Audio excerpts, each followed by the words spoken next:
Well, Corey, it's just you and me today, buddy. We've got an interesting discussion in the world of video games as NFTs are starting to creep their way into our space. I know some are real skeptical, some are all in, and a lot of us are just really confused. Yeah, I mean, you know what? We've been hearing a lot about NFTs lately, especially in the gaming space. I mean, if you don't know what an NFT is, it's a non-fungible token. Not that that means anything to you either, but you're going to start hearing it a lot more, whether it's in gaming or not. But, you know, being show hosts and playing games, we're starting to notice that this word NFT is starting to kind of roll into video games that we currently play, and we're also starting to see play to earn games pop up in their own NFT projects as well, which is starting to really expand kind of the view on what gaming's going to be like in the future here. And there's some very interesting data we've come across as far as successful NFT games right now that a lot of people maybe don't know about, but we know there's a lot of people playing them. Yes. We were talking about Axie Infinity as actually being one of them. It's probably one of the largest projects right now. I said earlier, they're like the Minecraft of NFT games right now. There's millions of people playing this game, and it's pulling in tons of money. And to me, it's a very interesting space because we're still so new in this. There's so many people that don't even know what NFTs are. And we have people like Ubisoft trying to drop NFT projects for their games. Fumble. Absolutely. Dude, that was weird. So they announced they're dropping this NFT project called Quartz. And their first implementation of it will be heading over to the world of Ghost Recon Breakpoint, which has already had a rocky start in the first place. Yeah. So they're finally starting to come out of hot water, and then they get sunk right back into it with this announcement of Quartz and the ability to buy NFTs for gun skins and things of that nature. No one knew what the heck was going on. The PC world was up in a blaze. It was one of the most disliked videos Ubisoft, I think, has ever received, to the point where they actually delisted the video. So, like, that was, it was so unfortunate for them to come out that way. Because, like you talked about, Axie Infinity, dude, made $500 million in the last 30 days on their game. Like, 30 days. That was 30 days. Just the last 30 days, right? NFTs are an interesting topic. It's the way to own something. And the way I'm starting to kind of look at this and come around is, dude, right now, I download all my games, right? Yep. What if they take that off the store? It's gone.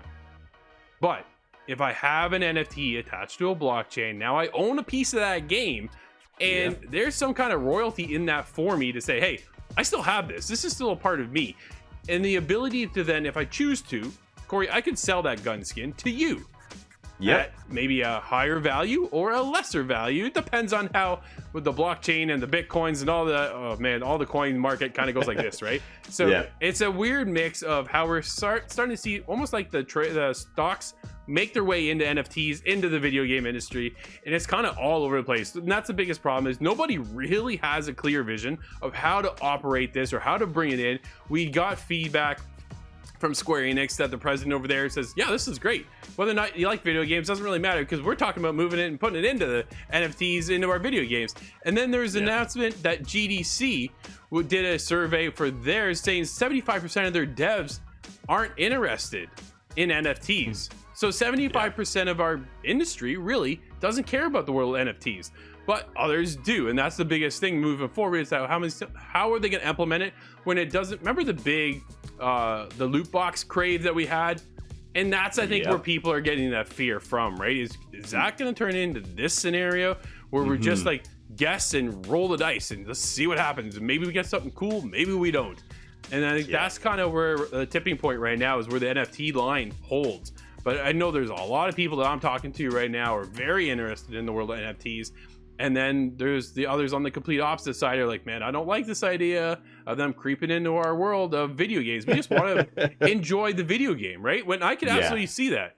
But from a business perspective, dude, you make $500 million in 30 days and tell me that's not a cool idea, right? Like, that's the other side of it. Yeah, there's something about it that works, right? I mean, it's undeniable when you make that kind of money. I mean, maybe it's just because we're a little more old school. We were raised as, you know, if it's too good to be true, it probably is. Absolutely. But honestly, we're at a stage with NFTs where, you know, when the internet became a thing, people were hesitant to adopt it. People were, people didn't want to buy things online. They didn't think that was something that you could do. It was even possible, right? Yep. So, over the years, now that's a regular thing. How often we have things in our homes that order stuff for us now. I mean, it's all about the early adopters pushing the fact that these are going to be a thing, and we're going to start seeing them everywhere, not only in gaming, but I mean, when it comes to what we're talking about on a day-to-day basis, it is going to change the landscape of the gaming world, whether we're creating new games through NFT projects or we're doing something like Ubisoft where they create NFTs for their already existing projects or games, whether it's skins or, like you said, different vehicles, whatever the game may be. Sure. Anything that is considered a digital asset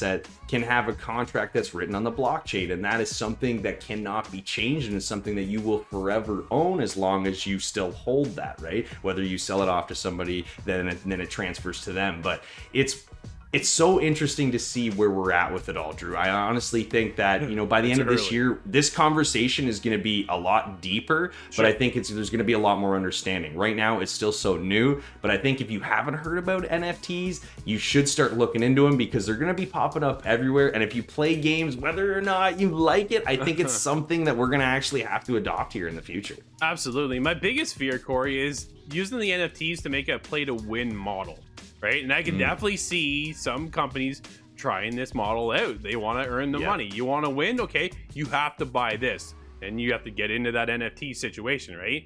I think that's the biggest fear coming out of this, is how are they really going to manipulate this so it just benefits the developer and not the gamer, right? They got to keep the gamer in mind. That's the biggest thing. What, as a consumer, what do we get out of this, and why do I want to invest into your game? I already want to play the game. Dude, I just want to play Ragnarok. It's not that hard, right? But I don't need to buy an NFT of Kratos. So, no. And then we get Troy Baker, who comes out and he's putting his voice as an NFT. I'm like, how's that work? So now I'm going to own you as the Joker? Like, I own that voice? Like, how's that? Like, you know what I mean? That's what I mean. There's so many questions. There's not enough clarity in the space right now because it's still so new. So even the people that are, quote unquote NFT gurus, they're still learning every day about this space because it's developing so quickly. So that's why I think maybe we're going to see it in games, whether it's successful implementation or not. Like you said, this pay to win is something we got away from years ago, but it is a concern going forward if these larger gaming corporations and companies decide that, hey, we want to make a quick buck, so let's put this skin available that is expensive, but if you have it, it's gonna be a lot harder to see your character in that battle royale or whatever it may be, right? That is a big worry, and I could totally see why 75% of developers say, you know what, right now it's not something we're interested in, right? There's a lot of other issues in the gaming world that need to be fixed with a lot of games, so adding something that isn't totally clear to most people is probably not the best move right now. No, I don't think it is, but we'll see how the future holds. Dude, but think about Halo. If you had a cool NFT helmet, right? That holds value to you and that whole Halo community. They just announced there's 20 million players right now on Halo Infinite. It's a lot of people. Oh yeah, right? They're all playing right now. But if you have one particular helmet that made you a ton of money, would you not want to take it? Maybe you don't, maybe you do. But there's so many questions. Let us know what you think of NFTs over at InsideTheGame.ca.